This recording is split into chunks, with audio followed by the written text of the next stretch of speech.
Funding for this program is made possible by Burke Nursery and Garden Center in Burke, Virginia. You'll find trees and shrubs, perennials and annuals, water garden supplies, houseplants, and bird and gardening supplies. Burke Nursery also provides landscape, plant diagnostic, and installation services, and much more. For more information, you can check out their website or call 703-323-1188. Welcome to Gardening with Burke Nursery, the show where we help you grow your garden, increase the curb appeal of your yard, and share information on all plants.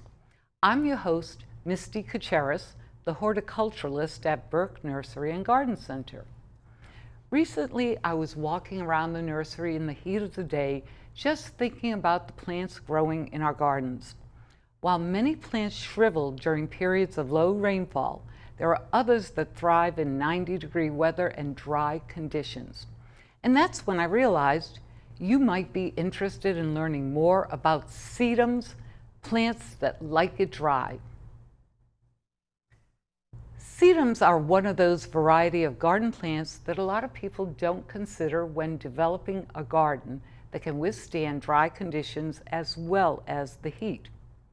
Maybe it's because they have fleshy leaves, or maybe it's because their flowers look like sparks of color just bursting from the leaves below and creating almost a surrealistic scene. Yet, if you want a garden that thrives on very little water and even less maintenance, sedums are definitely plants to consider. All sedums like full sun, although some will grow in partial sun. They attract butterflies and bees. As a matter of fact, I had to make sure before I brought these plants here that I didn't have any hitchhikers because those bees just wanted to stay on the flowers. Plus, they're usually deer and rabbit less eaten. I don't use the word deer resistant anymore, but deer really don't like them. They like wet feet. I'm talking about the plants, not the deer. And they actually prefer to have heat on their roots. They can grow in poor to almost no soil. They root very easily. And that's why, in addition to growing them in your regular gardens, you'll find that some of them can grow, or all of them can grow in the most unusual places. So let me show you some pictures I've brought along so you can see what I'm talking about. If you look at this first picture, this is a picture of sedum. And the sedum, actually, I believe this is probably the gold moss sedum. It is there in nature. It's just right on an outcrop of rock. There is so little soil there, but enough that roots can establish and it can grow. The next picture is definitely a picture of a gold moss sedum. And this one is growing in, whether you want to call it a rock garden or whether you want to call it a rock wall. Again, there is so little soil. It'll even grow and root in the sand. So sedum is everywhere. And the most important thing, if you look at this last picture that I have of the sedum, this picture is from above. So this is what I almost call an aerial view, and this is actually a roof on someone's property, and this one is a tile roof. And a lot of people are now thinking, let's go green. Let's have green roofs. And sedum is the plant. Moss is also another plant, but sedum is one of the most favorite plants to use. And I'll show why and tell you why when it comes to how to propagate your sedum. So I'd like to take this time to introduce you to sedum. I brought a lot of sedum here, and I could have brought even more. So what I want to do is take this time to introduce you to some of my favorite sedums and also some other sedums if we have time. But my first favorite is blueberry. And blueberry sedum, the one thing about sedums, all sedums are succulents. So they get the very, very thick leaves, and the way they are able to work in a drought setting is that the leaves retain the water. So when they need water, these leaves just give it to them. And you can tell if you overwater your sedum if the leaves start getting mushy. But the blueberry, this will grow 10 inches tall, and it will spread about 24 inches. So I have my little trusty ruler here, and that way I can show you what I mean. So when we're talking about 10 inches, you're talking about this height. And when you're talking about 24 inches, then you're talking about this wide. And what happens with the sedum is that you see the growth inside here. And when the growth of the sedum occurs, at least with the blueberry sedum, it is very green, so it has the green foliage. And then as it starts growing, it starts taking on this blue tint. And these are the flowers. So the flowers also are blue tint. And this is one of the first sedums that I was introduced to, and I just think it's fantastic.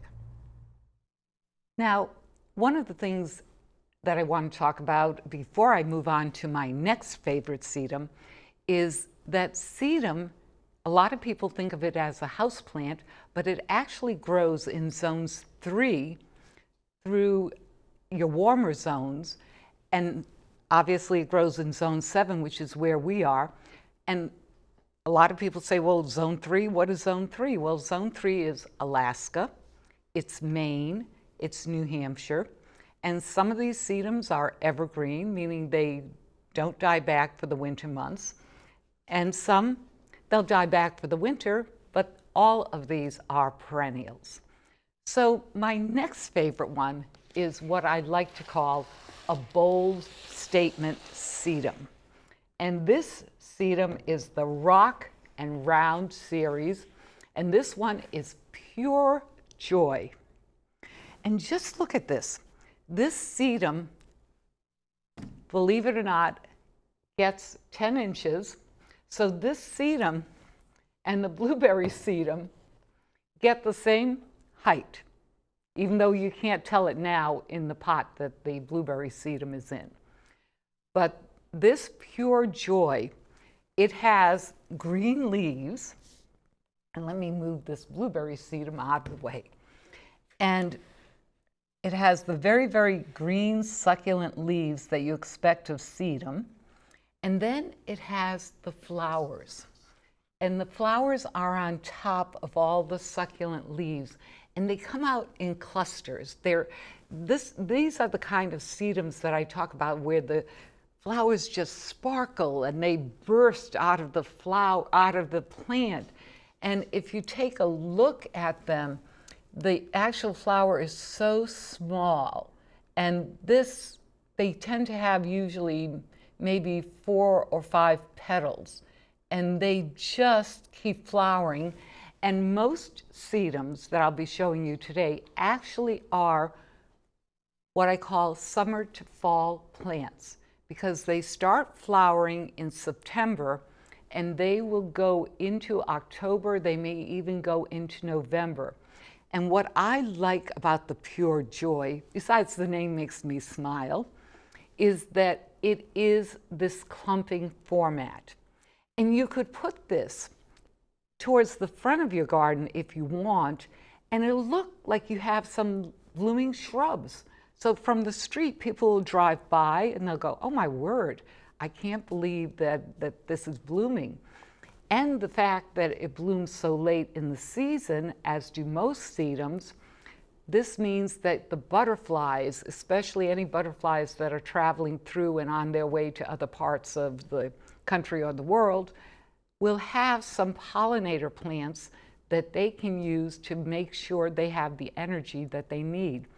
So this is one that I definitely recommend, and one that I really enjoy having in my garden where we have the dry areas. Another one, sedum, that I like, this sedum is very different from most sedums. Most sedums, when you take a look at them, will be in the pink family or the blue family or the rose family or the red family. I'm talking color-wise. I'm not talking plant-wise. And of course, the gold moss, which you saw the picture of, that's a yellow flower. So this sedum is called frosted fire. And again, this is an incredible statement. Not only do you have the flowers that have the white, but if you take a look at these beautiful leaves, these are huge leaves, and they're what I call variegated. And yes. And that means that they have two colors. So they have the green, and then they have the cream color. And if you take a look at this, it's hard to see for me here because the flowers are just so tight, but the leaves go right underneath the flowers. So it's as if these flowers are being cradled by these leaves. They're just incredible. And this one, this blooms, again, like everything else, like most of the sedums, from summer through October. It also is about 14 feet tall, 14 inches, so 12 to 14 inches tall, and it can spread 18 inches. So this sedum can spread 1.5 feet. Its cousin, and this sedum was actually initially cultivated from what I call its cousin, and this cousin is known as autumn fire. This is a phenomenal statement sedum. The color hasn't even begun with this. This looks pink now, but as the fall comes in, the colors turn redder and redder and redder. And if you're walking by in a garden, or somebody's garden, or walking down the street, your eye may catch this incredible red, and this sedum actually gets 3 feet tall. So let me just show you what I'm talking about when I'm talking about 3 feet tall.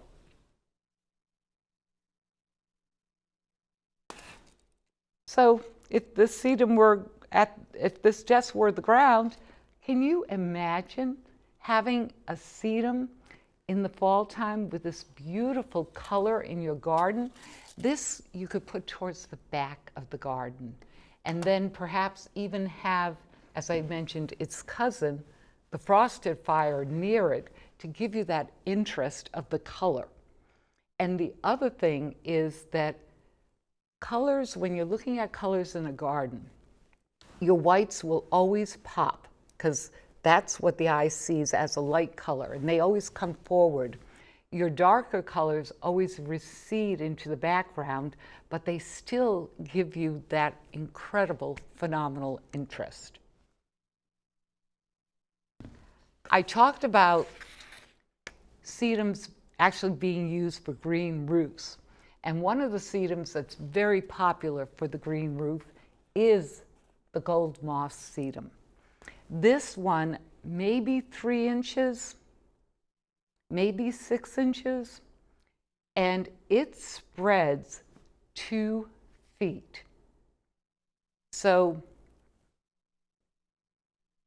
the nice thing, and one of the things about sedums, is that I can just pluck this off like this, And if you take a look here, you'll already see that it's beginning to form roots. So these roots are waiting to be able to land somewhere.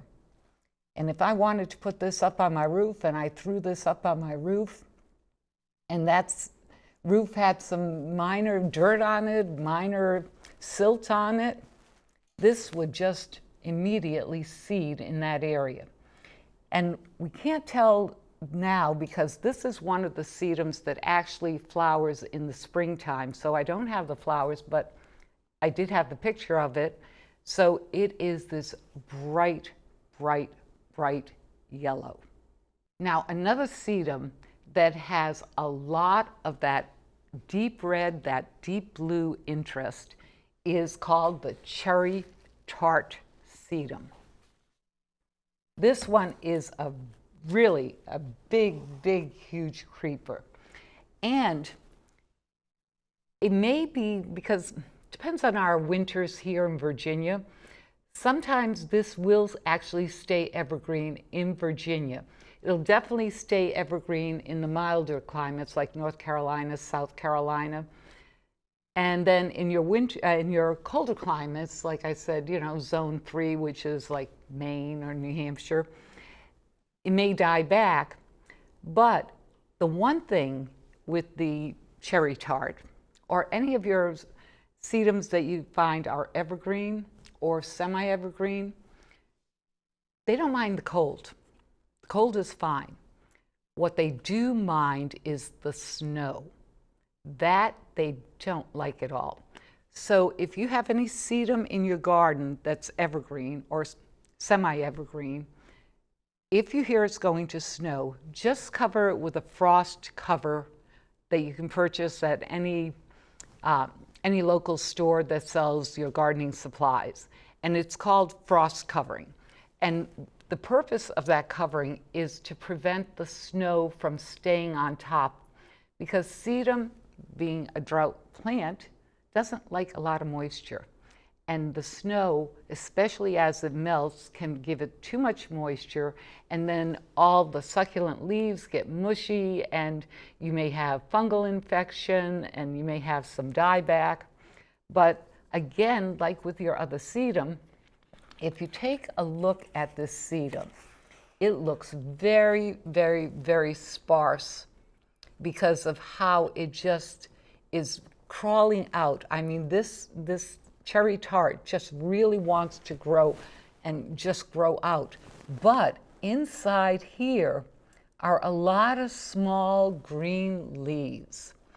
And these green leaves, as they start growing, and then the branching here starts thickening, they'll start turning red, and they'll go into this bright red. And obviously that's why they like to call it cherry tart, because of the redness of the sedum. And then finally, the last sedum that it looks like I have time to talk about today is the neon sedum. And let me see where I have my neon sedum. Oh, by the way, this sedum is Voodoo, and this one also gets incredibly red, unbelievably red. And this one also is only about 3 or 4 inches, so your Voodoo makes a great ground cover. The cherry tart, about 3 to 6 inches, makes a great ground cover. And the other place you can put your sedums as border plants, they grow beautifully in containers. So if you want a small garden that's on a deck, and decks can get pretty dry and decks can get pretty hot, and patios the same thing. So definitely consider sedums in pots on your decks and on your patios. So somewhere here is neon. Nope, that's spot on. So that's my blueberry. And how could, you know why? I was looking for the smaller, and neon, I keep forgetting neon is not a ground cover. Let me just put this cherry tart over here. But rather, neon is another one that gets very, very tall. And this one gets 15 inches tall. I keep wanting to say feet. Wouldn't that be nice? That's, like 2 stories, 15 feet.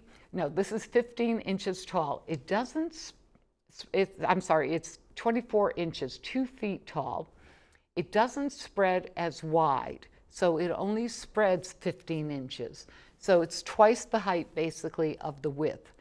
And for that reason, this can also be very pretty plant to put towards the back of your sun garden.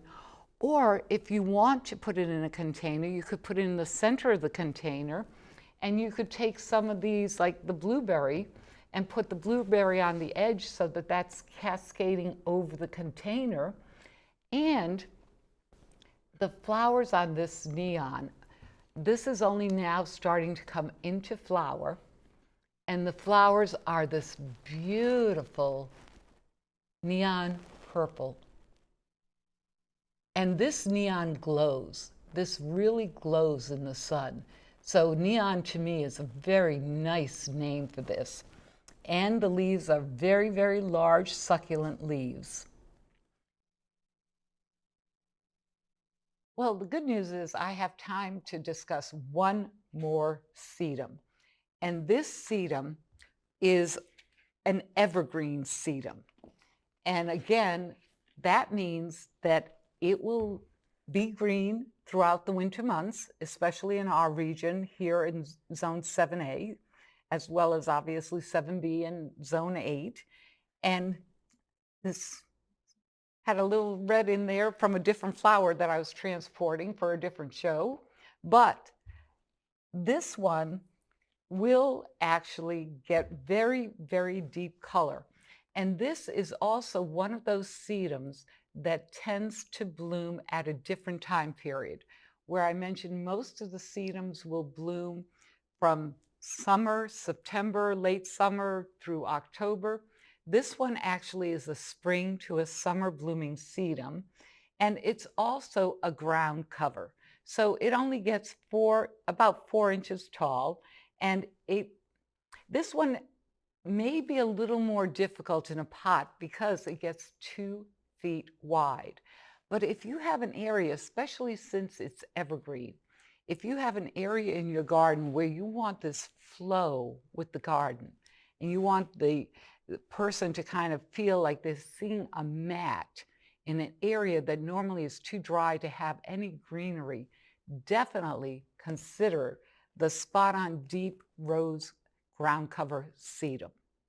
So one of the things that happens when you transport sedum, meaning you're getting ready to take it from the store where you purchased it, or you're getting ready to take it from the person who gifted you an extra sedum plant because they had so many growing, or you decide you're just moving it to put it in a pot or put it in the ground. As I showed with this sedum, they fall off. Well, actually, that one I plucked, but sedums will break. They'll just fall off. What can you do? Well, what you do is you say, thank you, because now I have some more sedum plants that I can either put in the location near the current plant. I can put it in a pot. I can put it on my roof. So how do you plant sedums? Well, here's my little soil. And the one thing, you don't need to do it, but, well, actually, the first thing that you do want to do with sedum, if you're going to plant it this way. So one way is that you can just plant it in a pot, or you can just take it and just put it right next to the sedum and just plant it that way. What I do when it comes to planting them in the ground, I'll just make a fresh cut here, either by breaking this off. If I have any rooting hormone, I may put this in rooting hormone and then stick it in the ground. So that's one way that I like to plant my sedum. The other way that I like to plant my sedum, especially if it's something like moss sedum where I'm already seeing the roots, then this planting is very, very, very simple. All I would normally do is I'd take a look at this and go, maybe this is one I do want to put on my roof.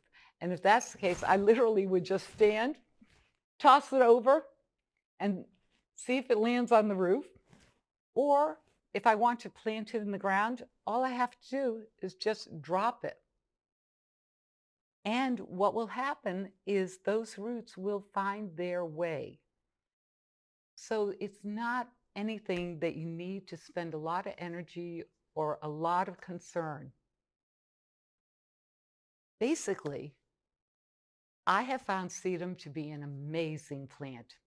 With its ability to grow anywhere, you can use sedum as one of the ultimate designer plants. Whether you plant sedum in your gardens, on your roof, between your rocks, on a slope, or even in pots to grow as houseplants or to put them on your container gardens outside. I'm your host, Misty Kuceris.